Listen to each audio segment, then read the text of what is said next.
3 months ago for about 3, maybe 4 main reasons. The first reason is that this is a total homesteading skill and one that I really want to hone in on. The second reason is that when you make something yourself, as with all things, when you make it yourself, you know exactly what's going in it.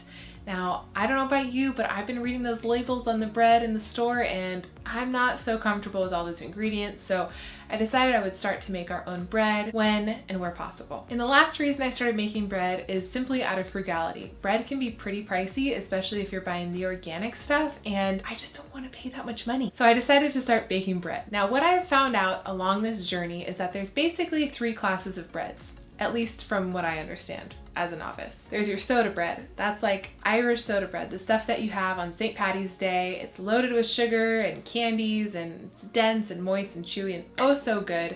It's made with baking soda, so you're like guaranteed to get a rise out of it. Next, in the middle of the complexity scale is baking bread with yeast. Now, I was really excited about this. I thought like this is how you make bread. I was wrong. This is, again, not quite the real way to bake bread, but one step closer. Now, why isn't it the real way to bake bread? Because the yeast, that dry active yeast that you've seen in your mom's pantry or maybe that you use at home, it's made in a factory, it's man-made. And it's man-made to simplify the bread baking process. So I was all jazzed on making my own bread and using yeast, but it turns out that it's kind of a shortcut for the real deal. Over here on the more complex side of the scale is sourdough bread. That is made with using a starter. Now, a starter is something that you have cultivated. A starter is like this little bioactive thing that you can make in your own kitchen, and that's actually what we tried to make. We failed on our first starter, but we're gonna try again. We tried to make it here and it's kind of hard to get it started, like hard to get the starter started. It's like a little animal. It contracts and expands and contracts and expands for about 10 days from the beginning of starting it. It takes about 10 days to grow into like this living creature. And then when you're ready to bake bread, you take part of that living creature, you dissolve it in water, you add your flour, and by adding that and mixing that with everything, and then that animal helps expand everything and create bubbles, and then that's where the bubbles come from and that's where your rise comes from. Most people would say it's one of the more nutrient dense breads that you can eat. That's another thing that interests me about bread baking, is that so often we're eating these bread calories and they're calories, but they're not really nutrients. There's a difference. And so sourdough bread can be and is usually seen as one of the healthier options, the more nutrient dense option. Out of all 3 of those options, today we are in the middle zone. This is the zone that I've been focusing on. We are focusing on the added yeast version of bread, okay? So hopefully that gives you guys some information about, you know, the different classes of bread that are out there, and hopefully gives you an idea of where we're landing today, which is in the middle zone, on the manufactured yeast bread zone, which is,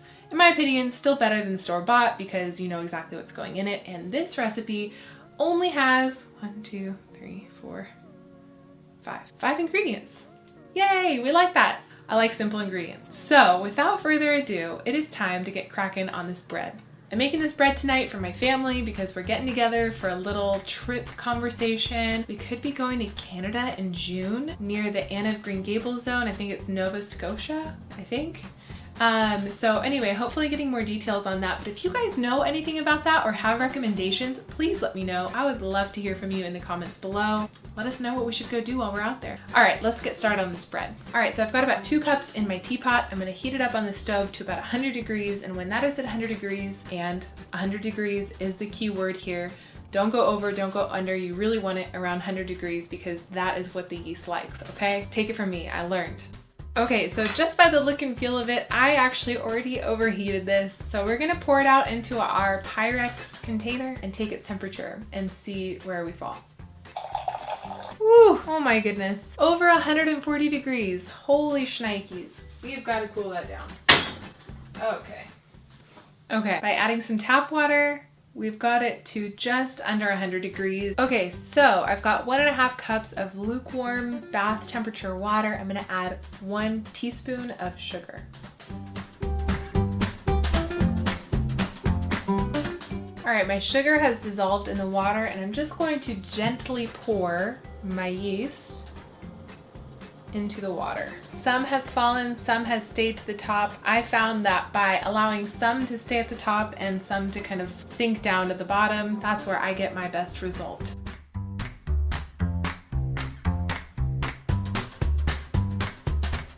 All right, so now that our yeast is pretty much fully activated, we're gonna take it over to the stand mixer. I'm going to dump this very gently into the bowl and add our flour slowly. So now we've got our yeast water mixture and we're gonna add 2.5 cups of all-purpose flour.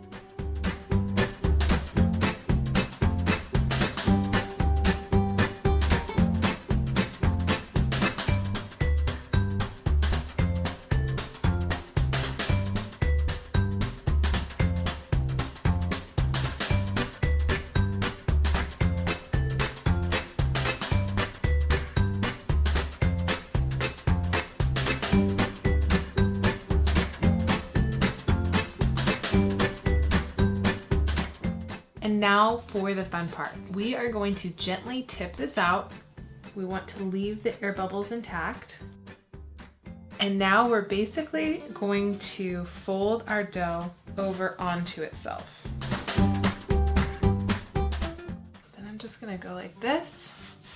This is another way you can kind of make a round dough. Just kind of tuck the seams in onto themselves, and this is gonna help kind of close up those seams and just make a really nice dough ball. I'm gonna flour this same bowl up. I'm gonna flour my dough a little bit.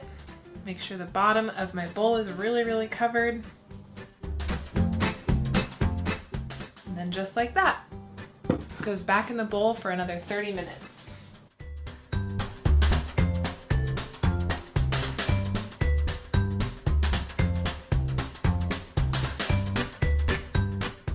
Look at that bread, you guys. All right, so we are ready to put this in our pan. Okay, so I'm just gonna dump this out and we're going to leave it seam side up and place it into our Dutch oven.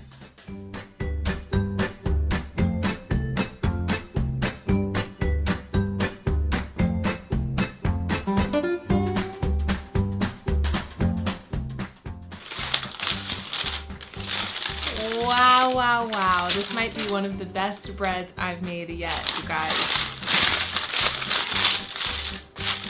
Practice makes perfect.